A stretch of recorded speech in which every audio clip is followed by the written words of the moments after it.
ความทรงจำในหัวใจ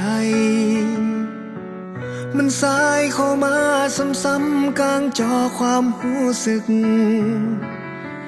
ลำลึกความหลังสองเฮาที่เริ่มหำเฮียนภาคเพียรหักตอนอ่อนเยาว์ความหลังผ่านการเวลาซึ่งสวยงามมีทุกสุขสมบนเงาเศร้ากันไปเมื่อทั้งทางแยกสองเฮาต้องลาห่างไกลไปเติบใหญ่ตามทางไผมันแต่ยังคงเป็นห่วงอยู่ห่างๆให้มันเป็นเหมือนเดิมบ่มีทาง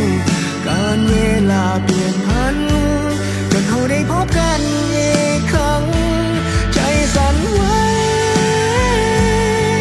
ยิ้มให้ในฐานะเพื่อนเก่ายินดีที่รู้จักเจ้าในแบบที่สุขล้นคนที่เคยเข้ามาวนเวียนบนชีวิตที่ติดในใจบ่อาจจะลบเลือนไป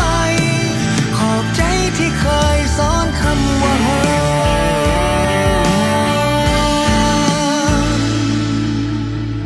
ความให้เดียงสาขอเพียงได้ฮักกันความฮักเท่านั้นที่เฮาเฝ้าบูชาเมื่อเฮาผ่านไว้นั้นจึงเข้าใจแล้วว่าผิดพลาดยังมายิ้มให้กับบทเรี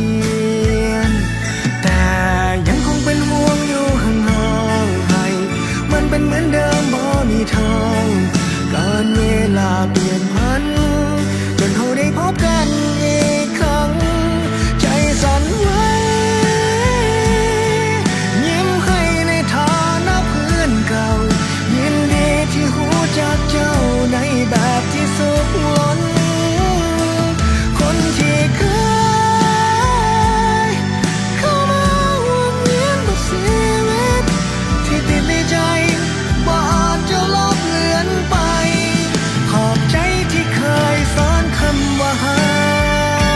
กได้ยินหูภาษาใจด้วยการสัมผัสผ่านภาษากายจนมันล้ำลึกเข้าไปในหัวใจ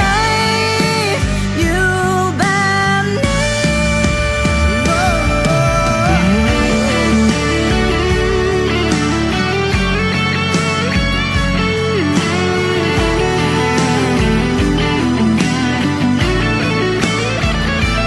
ใจสั่นไหวยิ้มให้ในฐานะเพื่อนเก่า